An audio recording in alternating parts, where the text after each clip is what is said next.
नमस्कार, आप देख रहे हैं कच्चा चिट्ठा और मैं हूं आपके साथ प्रिया बिष्ट।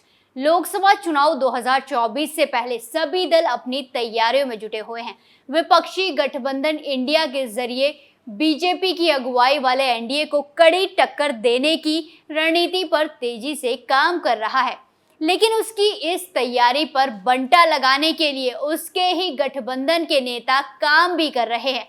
एक तरफ कांग्रेस नेता राहुल गांधी अपने सॉफ्ट हिंदुत्व को लेकर लोगों के बीच अपनी पैठ बना रहे हैं, तो दूसरी तरफ विपक्षी गठबंधन इंडिया में शामिल पार्टियों के नेता ही राहुल गांधी के इस प्लान पर पानी फेरने का काम कर रहे हैं।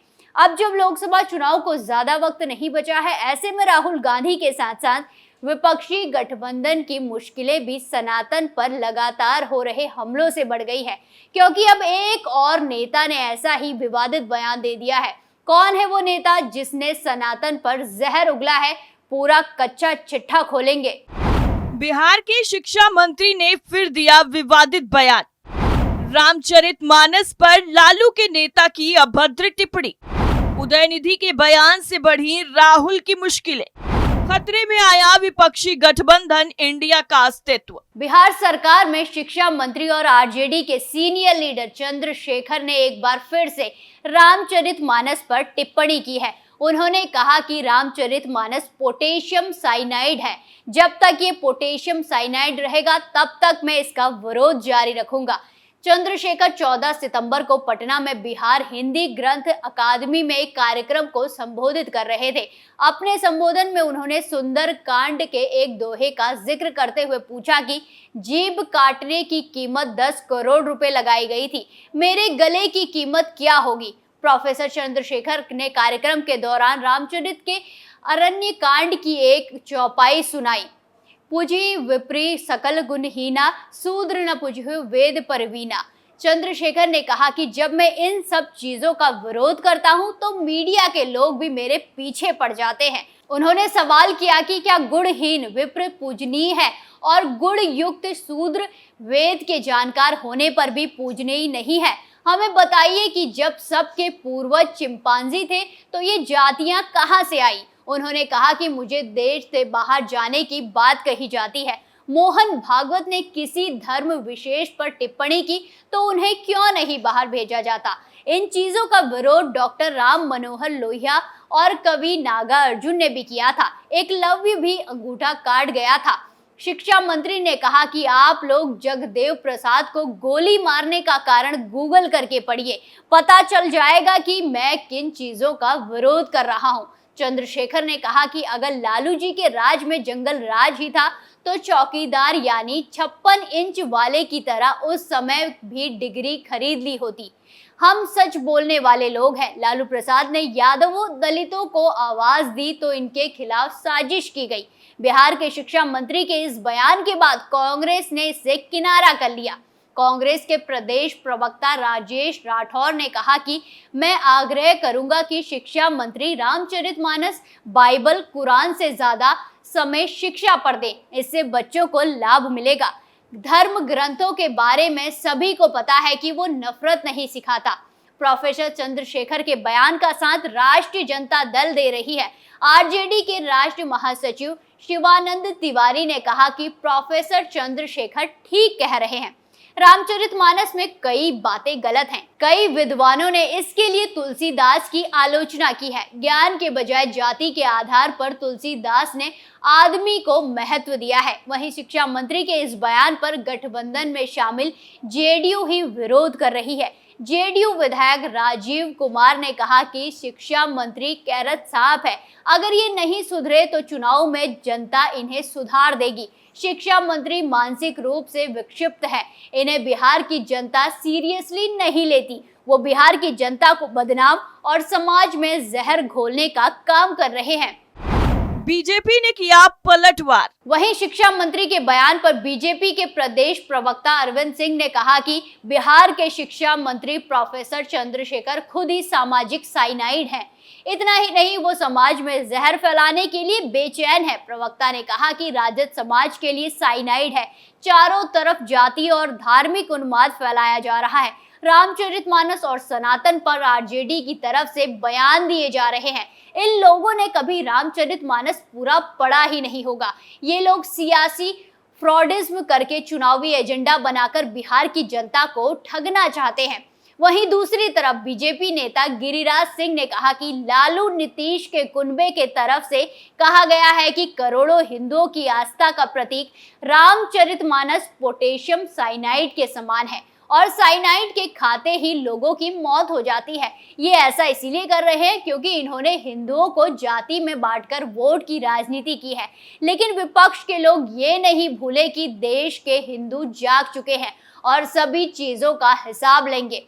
पहले स्टालिन ने सनातन को खत्म करने की बात शुरू की और अब लालू और नीतीश भी वही काम कर रहे हैं। भाजपा के प्रवक्ता संबित पात्रा ने चंद्रशेखर यादव के बयान पर जोरदार प्रहार किया है।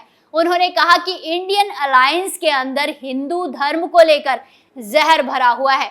कोई बोल रहा है कि हिंदू धर्म डेंगू मलेरिया है तो कोई एड्स बता रहा है। चंद्रशेखर यादव रामचरितमानस को पोटेशियम साइनाइड कह रहे हैं। जिस राम नाम को लेकर हम परलोक जाते हैं उसे ये जहर बता रहे हैं। करोड़ों लोग की आस्था है कि राम नाम सत्य है कहकर परलोक जाते हैं। उस राम के नाम को जहर बताने वाले इस देश की मूल आस्था पर चोट करते हैं। पहले भी दे चुके हैं विवादित बयान। वहीं ये पहली बार नहीं है जब बिहार के शिक्षा मंत्री चंद्रशेखर यादव ने रामचरितमानस को लेकर इस तरह का बेतुका बयान दिया हो। कुछ दिनों पहले ही चंद्रशेखर ने इस्लाम के पैगंबर मोहम्मद को मर्यादा पुरुषोत्तम बता दिया था। उनके इस बयान पर भी भाजपा ने गंभीर सवाल उठाए थे। दरअसल मर्यादा पुरुषोत्तम सिर्फ भगवान राम को कहा जाता है। चंद्रशेखर ने कहा था कि जब शैतानियत बढ़ गई दुनिया में, ईमान खत्म हो गया, बेईमानी और शैतान ज्यादा हो गए तो मध्य एशियाई के इलाके में ईश्वर ने, प्रभु ने, परमात्मा ने मर्यादा पुरुषोत्तम पैगंबर मोहम्मद साहब को पैदा किया। ईमान लाने के लिए इस्लाम ईमान लाने के लिए आया। इस्लाम बेईमानी और शैतानी के खिलाफ आया। अगर बेईमान भी खुद को मुस्लिम कहते हैं तो इसकी इजाजत खुदा नहीं देता है। बिहार के शिक्षा मंत्री डॉक्टर चंद्रशेखर ने मनुस्मृति और रामचरितमानस को समाज में नफरत फैलाने वाला ग्रंथ बताया था। उन्होंने कहा था कि रामचरितमानस समाज में दलितों, पिछड़ों और महिलाओं को पढ़ाई से रोकता है, उन्हें उनका हक दिलाने से रोकता है। चंद्रशेखर आरजेडी से विधायक हैं। इतना ही नहीं, चंद्रशेखर ने कहा था कि संघ और नागपुर से जुड़े लोग समाज में नफरत फैलाते हैं। संबोधन के दौरान उन्होंने रामचरितमानस का दोहा अधम जाति में विद्या पाए बहु यथा अहि दूध पिलाए पढ़ते हुए कहा कि ये समाज में नफरत फैलाने वाला ग्रंथ है। अधम का मतलब होता है नीच। नीच जाति के लोगों को शिक्षा ग्रहण करने का अधिकार नहीं था। नीच जाति के लोग शिक्षा ग्रहण करके जहरीले हो जाते हैं, जैसे कि सांप दूध पीने के बाद हो जाता है। ये समाज में दलितों, पिछड़ों और महिलाओं को पढ़ाई से रोकता है, उन्हें उनका हक दिलाने से रोकता है। एक तरफ बिहार के शिक्षा मंत्री रामचरितमानस पर बयानबाजी कर रहे हैं तो वहीं दूसरी तरफ उदयनिधि के बयान से सीधा नुकसान राहुल गांधी को हो रहा है। दरअसल सनातन विवाद राहुल गांधी के हिंदू बनाम हिंदुत्व वाली सियासत पर वार जैसा है, क्योंकि 5 सालों से वो ये तर्क दे रहे हैं कि हिंदू धर्म हिंदुत्व से पूरी तरह अलग है। उदयनिधि के बयान को लेकर बीजेपी लगातार हमलावर बनी हुई है और उसके छोटे बड़े नेता विपक्षी गठबंधन के साथ कांग्रेस को भी कटघरे में खड़ा करने पर जुटे हुए हैं। यही वजह है कि इंडिया गठबंधन कई घटक दल सनातन वाले बयान को लेकर खुश नहीं है और उन्हें अपने अंदाज में इस बयान की निंदा भी की है और सलाह भी दी है कि किसी को ऐसा बयान देने से बचना चाहिए।